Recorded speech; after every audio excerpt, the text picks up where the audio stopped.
প্রেমে জাগো তাসবিহাতে হৃদয় জুড়ে তোমার প্রেমের নতুন ছবি আঁকে দেখো তোমায় দু চোখ ভরে দেখেছো নবাব জাতির কাণ্ড। এত বেলা হয়ে গেছে আর এখনো পড়ে পড়ে কেমন ঘুমোচ্ছে। এদিকে বাড়ির কাজকর্ম সব পড়ে আছে।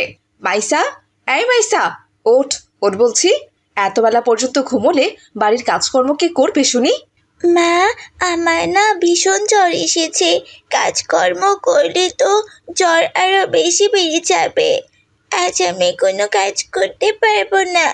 মা, আজ আমাকে দয়া করে একটু বিশ্রামে থাকতে দাও না মা। শুনেছো নবাব জাতির কথা? সে নাকি কাজ করতে পারবে না, সে আজ বিশ্রামে থাকবে। তাহলে বাড়ির কাজকর্ম কে করবে শুনি? তোর মরা মা এসে করবে? হ্যাঁ মা, এভাবে বলছো কেন? একটা দিন একটু ম্যানেজ করে নাও না। আমি সুস্থ হয়ে গেলে তারপর বাড়ির সমস্ত কাজ আমি একাই করে দেব।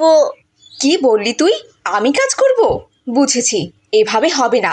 ভালোভাবে বলছি তো, এজন্য বিছানা থেকে উঠছিস না। দাঁড়া, কিভাবে তোকে বিছানা থেকে তুলতে হয় সেটা আমার খুব ভালো করে জানা আছে।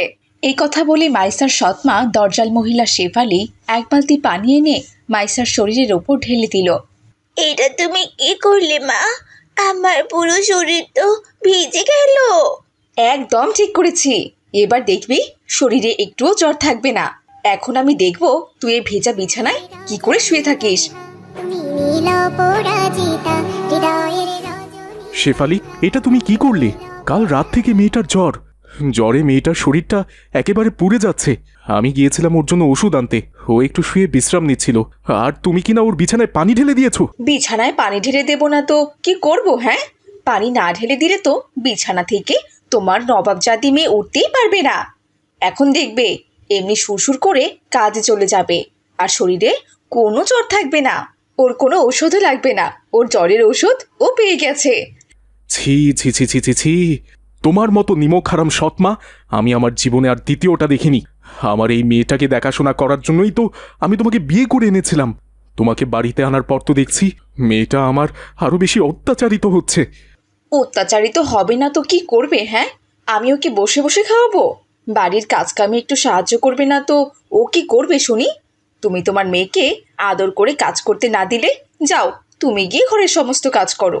হ্যাঁ হ্যাঁ, প্রয়োজনে আমি বাড়ির কাজ করব, তাও ওকে আমি এই অবস্থায় কাজ করতে দেব না। ওর জ্বর, ও একটু রেস্ট নিক। মারে, তুই যা, আমার বিছানায় গিয়ে শুয়ে পড় মা। না বাবা, তুমি কাজ করবে এটা ভালো দেখায় না। জ্বর হয়েছে, তাতে কি হয়েছে? আমার কোনো সমস্যা নেই, আমি কাজ করতে পারবো বাবা। কিন্তু আব্দুল্লাহ কিছুতেই তার মেয়েকে কাজ করতে যেতে দিল না। সে নিজে ঝাড়ুটা নিয়ে গিয়ে উঠোন ঝাড়ু দিতে লাগলো। উঠোন ঝাড়ু দেওয়া শেষ করে রান্নাঘরে গিয়ে রান্না করতে লাগলো।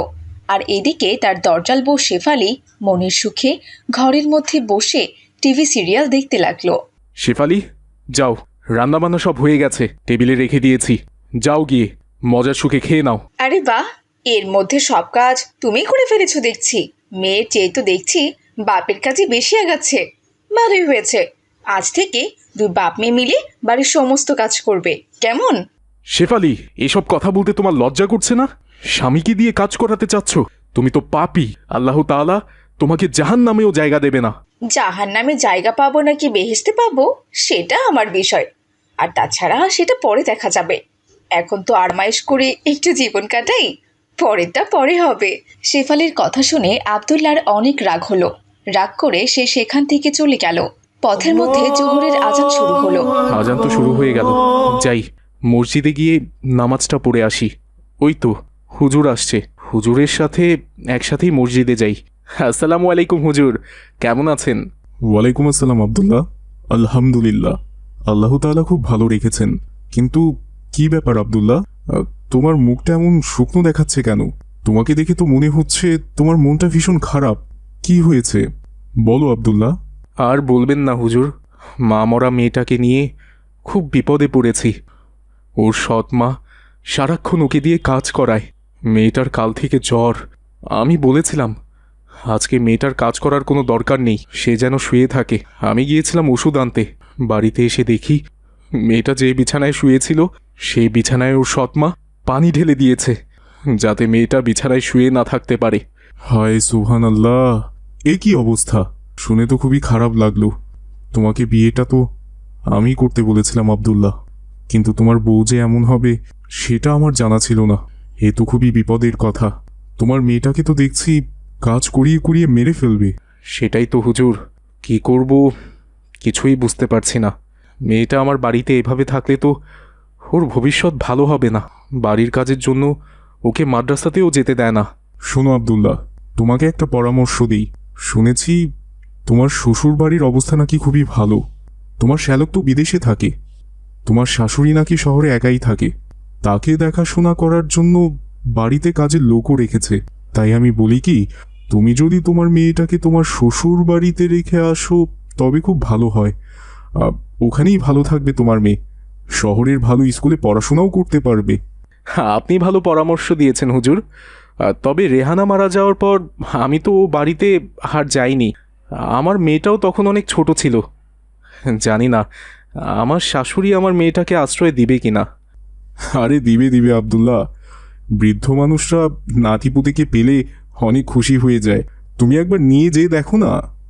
আপনি যেহেতু এত করে বলছেন, আচ্ছা ঠিক আছে হুজুর, আমি কালকেই ওকে শহরে নিয়ে যাব।